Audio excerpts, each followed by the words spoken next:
Hello दोस्तों।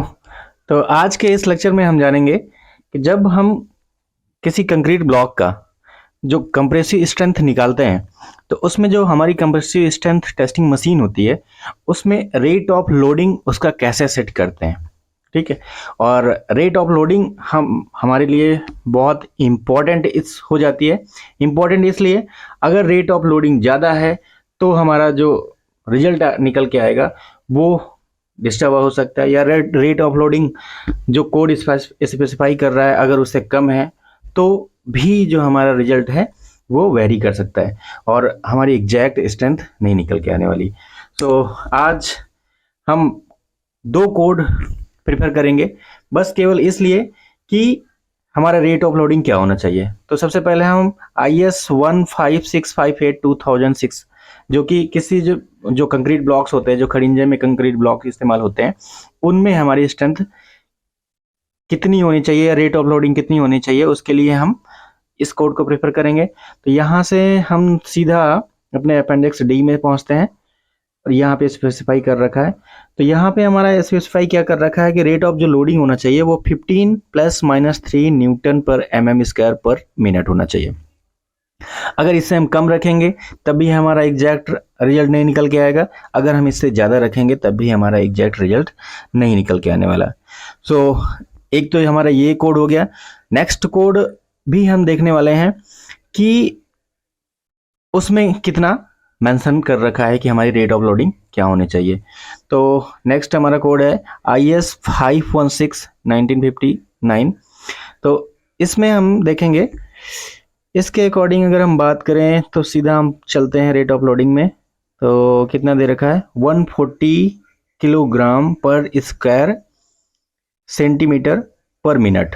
तो अगर इसको हम कैलकुलेट करते हैं तो इसमें 13.73 अराउंड आता है, 13.73। तो इसमें भी देखें तो कितना आ रहा है 13.73 न्यूटन पर mm² पर मिनट। तो लगभग हमारा जो रेंज है उसमें हमने क्या देखा था 15 ± 3। तो अगर उसकी हम रेंज निकाले तो कितना निकल के आता है 15 - 3 करेंगे तो 12, 15 + 3 करेंगे तो 18, मतलब 12 to 18 रेंज निकल के आ रही है, उसी के बीच में इसमें भी आ रहा है।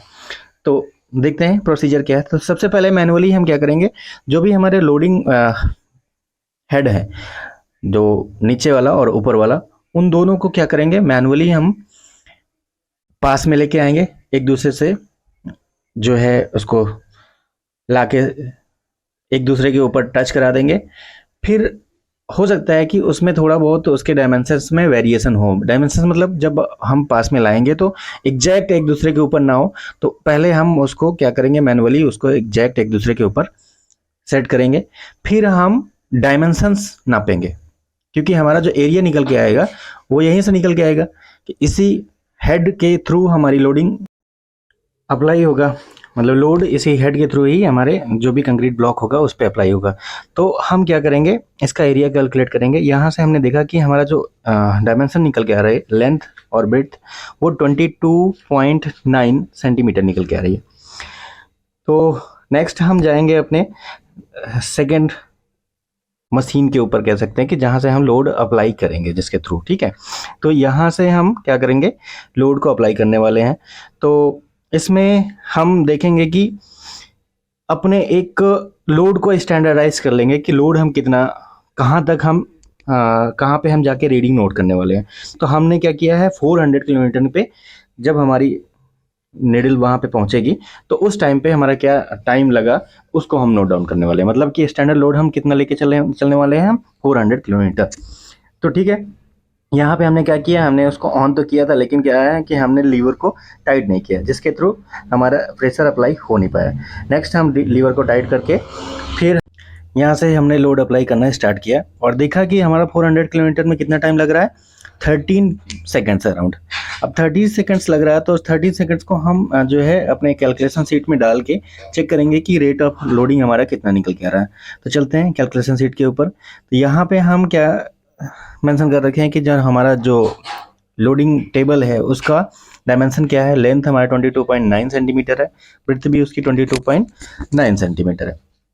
यहाँ से हम एरिया कैलकुलेट करेंगे जो कि हमारा निकल के आता है 5 to 4.41 सेंटीमीटर स्क्वायर। अब इसको हम में कन्वर्ट कर लेंगे क्योंकि हमारा जो रेट ऑफ लोडिंग हो है वो कितना होना चाहिए, न्यूटन पर स्क्वायर पर मिनट। तो इसके लिए हमने एरिया को में कैलकुलेट कर लिया। अब इस जो भी हमने कैलकुलेशन शीट तैयार कर रखा है, अगर उसमें हम टाइम डाल दें तो हमारा क्या रेट ऑफ लोडिंग आया वो निकल के आ जाएगा। तो इसमें हमने टाइम देखा कितना, अराउंड 13 सेकेंड। तो 13 इंटर करते हैं हम यहाँ पे। तो 13 सेकेंड हमारा लगा कितना, 400 किलोमीटर पहुँचने में। कितना, 400 किलोमीटर। तो इंटर करते हैं हम यहाँ पे वैल्यू 13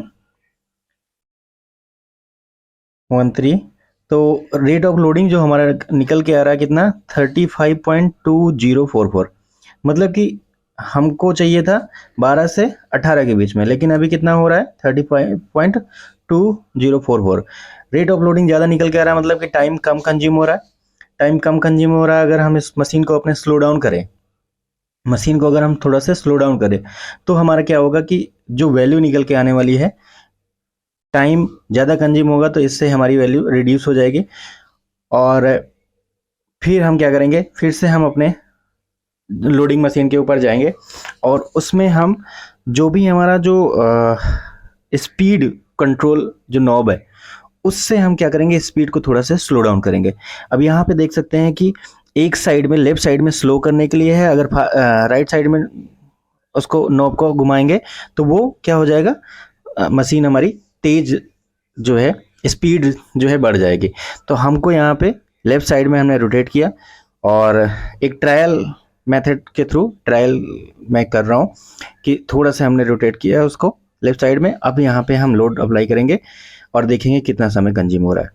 तो देखते हैं, यहाँ पे हम वेट करते हैं कि 400 को रीच करने में कितना टाइम कंज्यूम हो रहा है। तो लोड अप्लाई हो रखा है। अभी अगर हम देख सकते हैं कि पहले हमको 13 सेकेंड्स में हमने अचीव कर लिया था, लेकिन अभी हमारा 17 पहुंच गया, 18 पहुंच गया, अभी भी नहीं पहुंचा हमारा लोड। 400 पहुंचने वाला है कितना, 24, 25, 26। तो 26 पे जाके ये हमारा 400 किलोमीटर अचीव हुआ। तो यहाँ पे एंटर करते हैं 26। तो 26 अगर हमने एंटर किया तो हमारे रेट ऑफ लोडिंग कितने निकल के आ रहा है, 17.6022। तो हमें जो वैल्यू रिक्वायर्ड थी 12 से 18 के बीच में, लगभग हम पहुंच रहे हैं उस पर। लगभग नहीं, मतलब विद इन रेंज तो हम पहुंच ही गए हैं।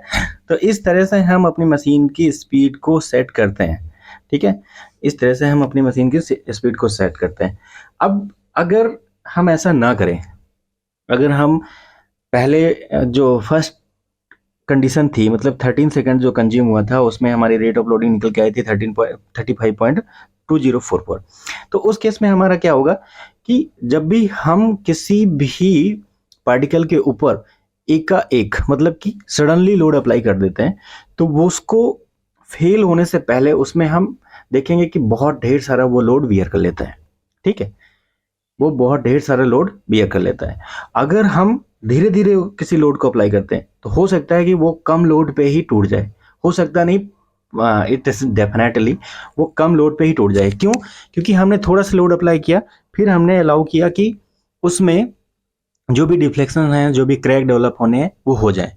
फिर हमने थोड़ा सा और लोड दिया, फिर और क्रैक डेवलप होगा, फिर हमने थोड़ा और लोड दिया तो और क्रैक डेवलप होगा। तो इस तरह से अगर हम धीरे धीरे लोड अप्लाई कर रहे हैं तो वो जो है कम लोड पे ही टूट जाएगा। अगर हम सडनली लोड अप्लाई कर रहे हैं तो वो ज्यादा लोड वियर कर लेगा और टूटेगा, मतलब ज्यादा लोड पे जाके टूटेगा। तो अगर हम कंक्रीट ब्लॉक के रेफरेंस में बात करें तो अगर हम 35 के करस्पॉन्डिंग हम वैल्यू निकालते हैं तब क्या होता है, तब हमारा ज्यादा लोड वियर करता और उसके बाद फेल होता है। लेकिन अगर हमने इसको जो है विद इन रेंज कर दिया, 17 पे लाके कर दिया, तो अब हमारे जो है वैल्यू कम पे ही जाके वो फेल कर जाएगा।